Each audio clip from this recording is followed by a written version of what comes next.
Hi, everyone. Today on Back to Basics, I am sitting down with someone I deeply respect. Aaron is the founder and CEO of Starbird Chicken, probably one of the most innovative fast food brands out there today. He also founded the Culinary Edge, where he helped grow brands like Starbucks, Sweetgreen, First Watch, and yes, Starbird. Uh, and in this episode, we're going to be digging into how you develop people in the restaurant industry, especially when your workforce spans generations, backgrounds, learning styles. So, Aaron, welcome to Back to Basics. Nice to have you here. Wonderful to be here. Thanks for having me on today. I've been excited for this talk. You are a chef, you're a consultant, you're a founder. Can you share a little bit about your journey? What led you to start the Culinary Edge, and how did that evolve into Starbird? Sure. Well, I had a passion for food my whole life. People always asked, how did you become a fine dining chef? And I always would tell them that when I was about 2 or 3 years old, I realized I didn't like the way that my sister made macaroni and cheese. And, you know, That's a fair told start. her, told her, hey, you're putting too much milk in there. You're watering this stuff down. It's like you're not really getting the richness and the essence of all the cool things that are in that cheese package. So Were that those was the the exact beginning. words you used? That's why I remember them in my head. But I do remember standing on the stool by the step stool by the stove. I think I was curious at an early age. So I used to cook for the family. It was just a passion of mine. I think I always knew I wanted to be in the food business or restaurant business and be a chef. I was fortunate enough to go to school in Berkeley to study business. I got an undergraduate business degree there, and while I was there, I was cooking and learning about food and very inspired by sort of early California cuisine. It was pretty big back then, and the chefs that I came into contact with and the food culture. So from there, I became a fine dining chef and went through that grind and realized that that only tapped into maybe one part of the things I was passionate about in the food and business, and became an entrepreneur and started a restaurant company with some guys called World Wraps back in the mid 90s, the first wrap concept, which was pretty fun. And from there learned a lot. You learn a lot more from your mistakes than you do your successes. We didn't Yep. necessarily exit that at the top of the heap, but learned a ton and started a consultancy from there. And I was passionate about fine dining. I was learned about scaling businesses and just loved solving problems and working with people and learning and inspiring and continuing to be inspired. Hmm. Fast forward a couple of years, started another restaurant company called Pacific Catch with my partner Keith Cox, who I worked with Yep. at the Culinary Edge, which has been great. We're 22 years running with that brand on the West Coast. And from there, the Culinary Edge grew quite a bit, right? So at consultancy, working with a lot of the brands that you mentioned, and then we said, hey, I think it's time for the team to walk the talk, right? We're Hmm. advising all these companies and brands and doing startups for others. Why don't we empower our team members, right? We're in the Bay Area in the teens of the 20s, and found that we're competing with a bunch of tech companies that could offer stock options and great programs, and the way to wealth is not necessarily to be in the dollars for hours business, right? So the idea was, hey, let's create a brand that we can scale, empower and enfranchise our team members to own a piece of something, and prove out if we really can be successful in being the experts in this thing. Hmm. And in many ways, we've been pretty successful at doing it, and we're at 18 restaurants running right now, and feel really excited and inspired by the work that they do and the work that is being done at Starbird every day. Well, and what really comes to mind when I think about Starbird is innovation in food, in tech, but you're also innovating on the people side of things. So, why is that core to your business? Is it because it's core to you, or is it a competitive edge? Yes, and yes, and yes, right? So my parents were both teachers. Hmm. Okay, so I grew up in a household where learning was embraced, and the acquisition of knowledge to better oneself was just the culture of my household. Very transcendentalist. Yes, and I also worked in French restaurants where I learned an incredible discipline, right? And so the journey has taken me to a place where take the best from these experiences and leave the rest, right? So I do appreciate the discipline and the rigor and the exactitude of working in a fine dining French restaurant. And I do also embrace and love the power of curiosity and education and empowerment, that I learned from my parents as teachers. Mm, That is very formative to what we do in Starbird. When we think about our team and what is our culture at our company, it's about personal growth, and we know that every single employee who works at Starbird isn't going to be there forever, right. right? But what's important is that while they're there and the journey that they're on, they're bettering themselves. They're becoming more educated, they're learning, they're being challenged in ways so that when they leave, whether it's in 2 years or 10, or maybe they're still there, we're 10 years in and we've Sure. got a couple from the beginning, um, they can always say that this was a vital part of my development. And we believe that as people are learning and being challenged and growing and creating more value for themselves, that it's a win-win, right? My general philosophy is that always seeking that win-win. If you talk to anyone who knows me, I bring it up all the time, whether I'm negotiating a contract or we're looking at real estate or we're looking at people who are coming up in the business. How do we all win in this situation? And I try to put that first. I'm curious, you've worked with some major brands, Mhm. all of which operate quite differently. And Absolutely. so, you know, what's the common thread that you've noticed on how the successful brands are developing their people? Is it really coming back to this win-win philosophy, or is there something deeper? I think that the successful company, what do we use as a KPI to measure these things? Like, are we Right. winning with our people? And I look at turnover enormously, right? Mm, And I also look at feedback from our team members to say, are we doing better than we did last year? It's important to quantify these things. Otherwise, you fall into I'm breathing my own exhaust that we're so yeah. great. And we have to be self critical. So we look at companies that have low turnover. We look at companies that grow people from within. In a fast growth, you have to bring some people from the outside, Yeah. certainly, but who are committed to and have the systems and tools to allow for internal growth. And I look at those as successful things. And also, a successful business is one that has great, cash on cash returns, great ROI, and they're taking care of shareholders and they're taking care of their people, because that gives those businesses the fuel to grow, right? So while we're investing in our people, we're also saying, how do we just be the best business we can be? Right. And we believe that people are an integral part of what it means to be a great business. Well, and they're the ones who are interacting with your guests every day. They're the ones who are the face of the business, who are driving revenue, who are driving growth. So it makes a lot of sense. You referenced this earlier that a lot of this people care and people orientation is also coming from how well you're training your people and also the benefits that you're providing them. So you've implemented some very unique approaches to attracting and retaining talent, especially I would assume in the vein of just reduction of turnover and maybe getting out ahead of it. So which initiatives are you most proud of? The thing I'm probably most proud of is the thing that creates the greatest traction, right? We have Mm, things that we offer and we do that are great benefits that we learn, have maybe not as much attention or usage. Like, yeah, we pay for people's education. We're happy to invest in that, right? And I always thought that, wow, I want it to be the people who are on the front lines who are going to take this on the most. And I realized that some of them do, but it's not like they're all knocking down the door and saying, yes, I want to invest in education. Some of them are working two jobs. They don't have time for no these time. things, Yeah. right? Yeah.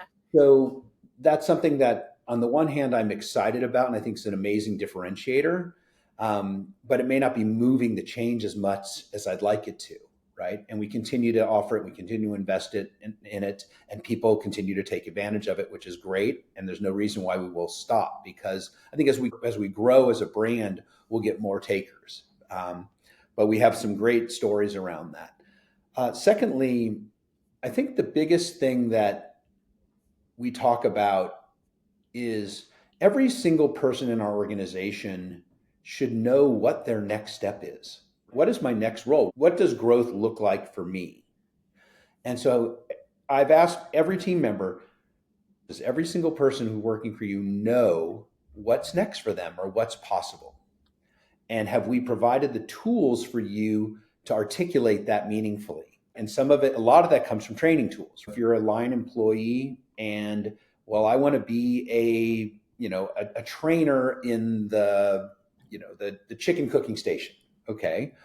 So how are they going to become that? So having clear tools to be able for them to learn these tasks, ways to validate it is a big part of it. And they need to understand, well, what's in it for them? Well, what's in it for Right. them is likely A, more money, and B, more impact, and C, you're going to feel pretty good about yourself every day. We're about the power of positivity at Starbird, and we want everybody to feel a sense of dignity and accomplishment so that they can Mm, wake up and say, "Hey, I have to go to work. We all have to go to work every day, right?" But to say, "Okay, do I feel good about being at this place? Is it bettering myself? Am I around people who are working on themselves and working on things that can allow for that?" Yes. So I would say that clarity of next step and investing in the tools, whether it's on the line level or I have a senior manager who wants to become a director, right?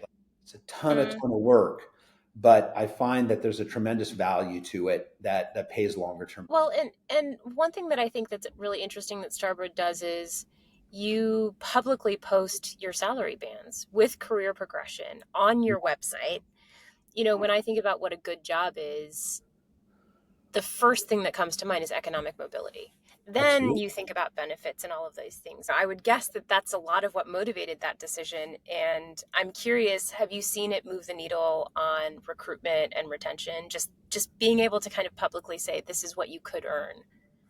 Absolutely. I think that clarity is good. And we don't limit upside either. We're firm believers in our general managers having a piece of, everyone's got a budget, and Sure. we've fortunately been able to beat our budgets. We share with our managers that, every dollar that they take in above what's been budgeted, which we believe is a pretty challenging budget every year and Hmm. one that we'd be happy with them achieving, they get a piece of that.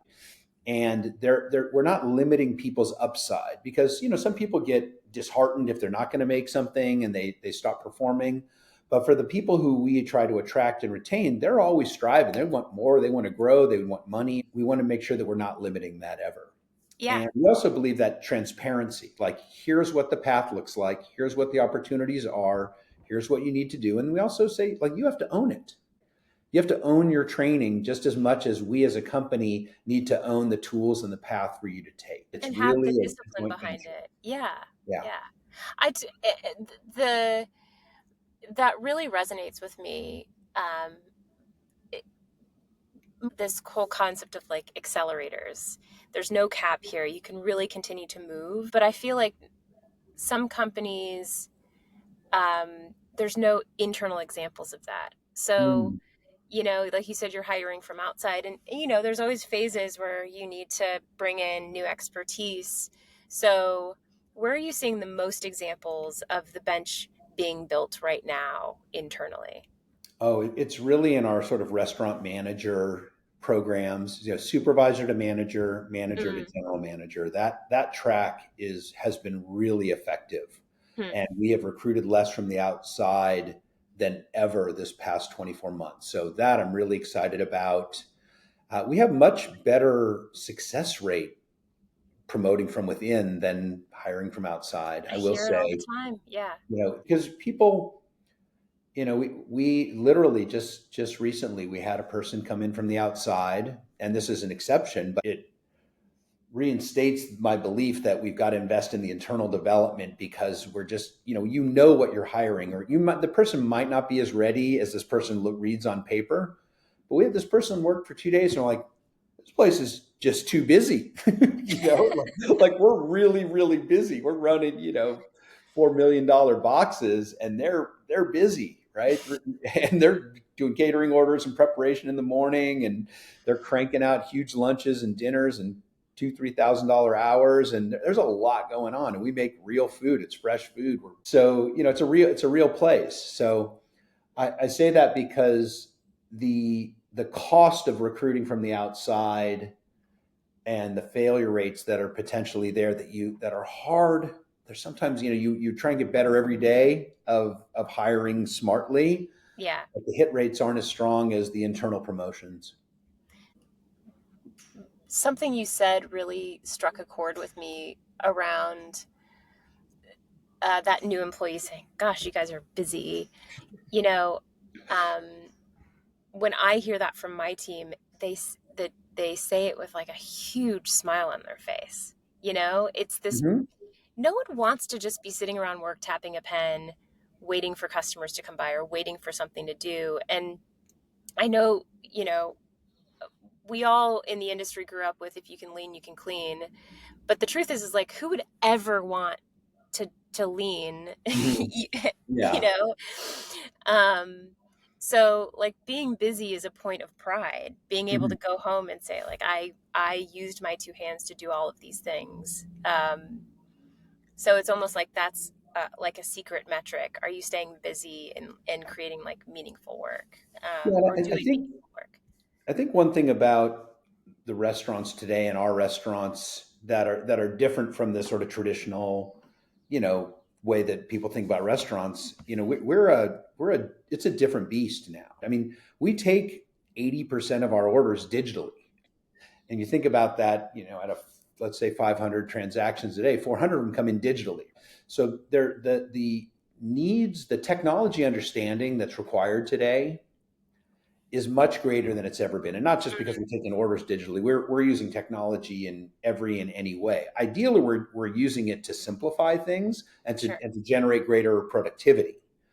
But if someone is technology averse or they're old school, I still come out with my handwritten checklist. Like there's not a lot of paper in our restaurants, and I think obviously the tools that we're using with your company are incredible in that way. Like really forward thinking, and there was such a good fit for us in that way. Some people aren't ready for that, right? And it might seem something that once they're able to master, they're able to be much better. But if they're bound to this old way of doing things, sometimes it's not a great fit. So we spend a lot of time now in our screening to try and really understand, well, can this be taught to this person, right? Mm, Obviously, there's a lot of people who don't have skills, but if they can be taught that skills and they have a propensity for learning and understanding and desire, that's okay too. But some people are just stuck in their ways, right? That is yeah. just not a good place for us. A lot of experience and stuck in your ways is probably the antithesis of a success story at Starbird.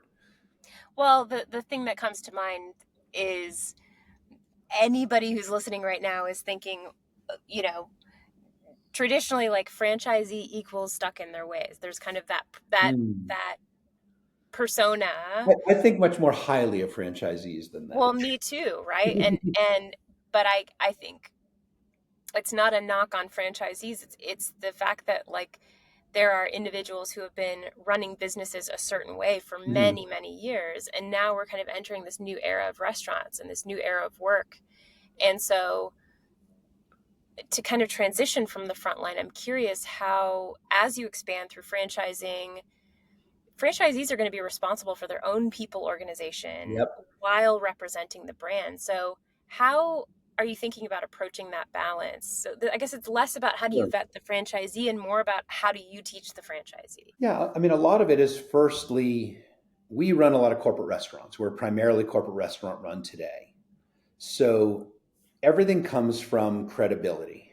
Mm, So if we can show to our franchisees the why of this is why we do this, and we're open to their great ideas too.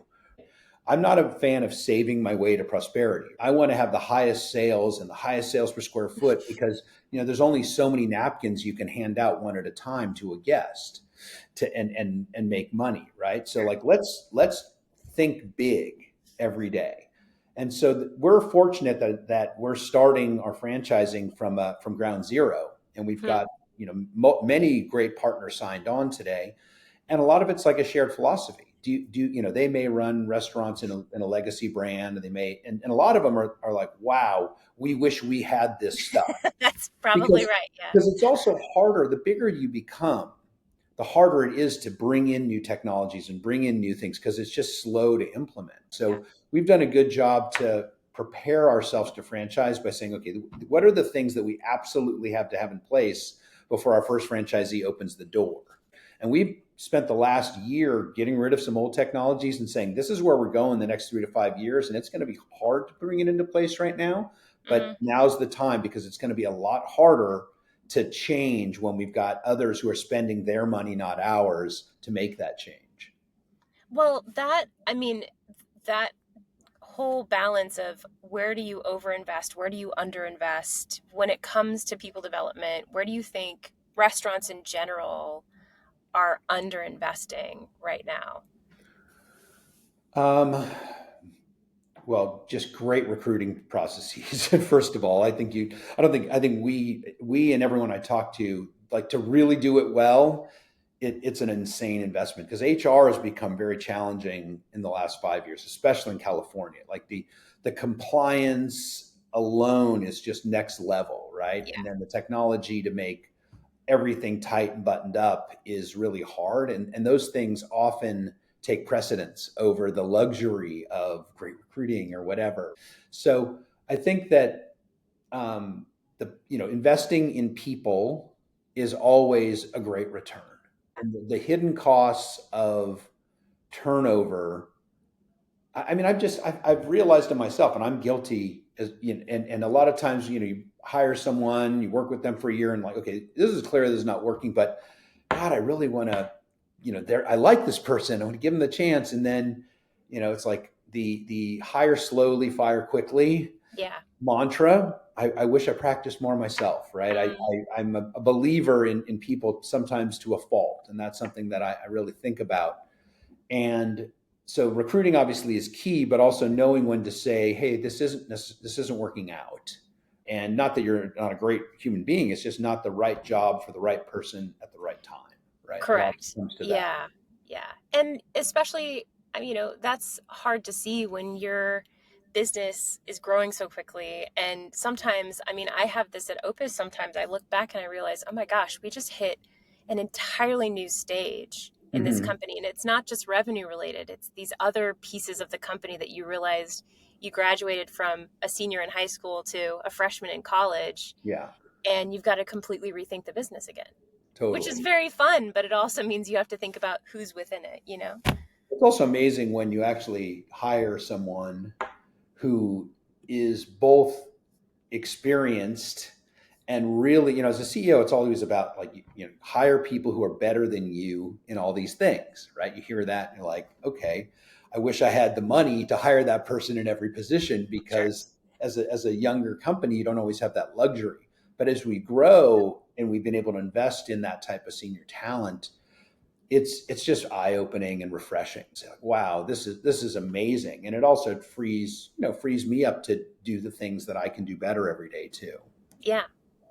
Well, it, last question before we get into our lightning round. You've talked so much about people development, and I love your perspective on innovation, and it's like this unabashed approach to this is who we are. This is why it's important to invest where we are. I'm curious what lessons you learned early in your career that are still really guiding how you lead today.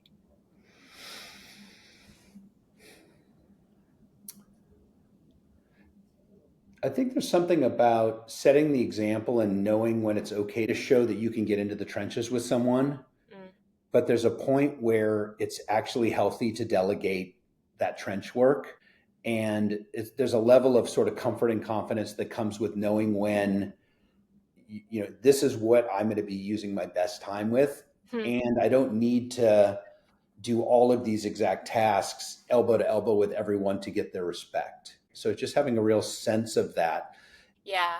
I think there's like a misconception that when you're a CEO founder that you've got delegation perfected, and we're all still wanting to get our hands dirty, Mhm. especially if you've been in restaurants for years. Yes, and I'm an operator at heart, and I Yeah. in the kitchens for many years. And I think you don't want to be the person who's so out of touch with what the people do. Like I do know I can go into every position on the line and make stuff, and I can work the fryer. And there's times when I really enjoy doing that, but sometimes it's just knowing when to say, okay, this is not the right time for that. Well, I challenged you before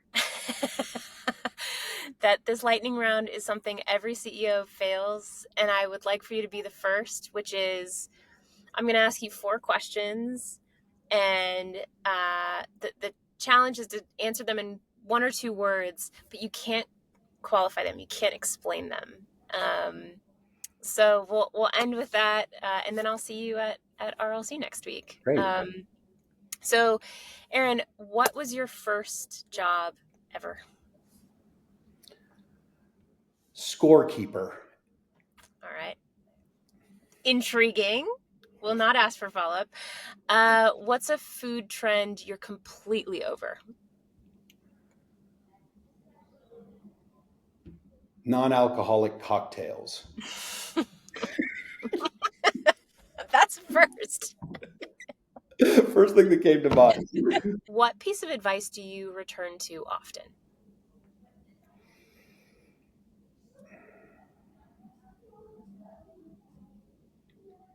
Be real. Mm. And what's a skill that you're working on now? Patience.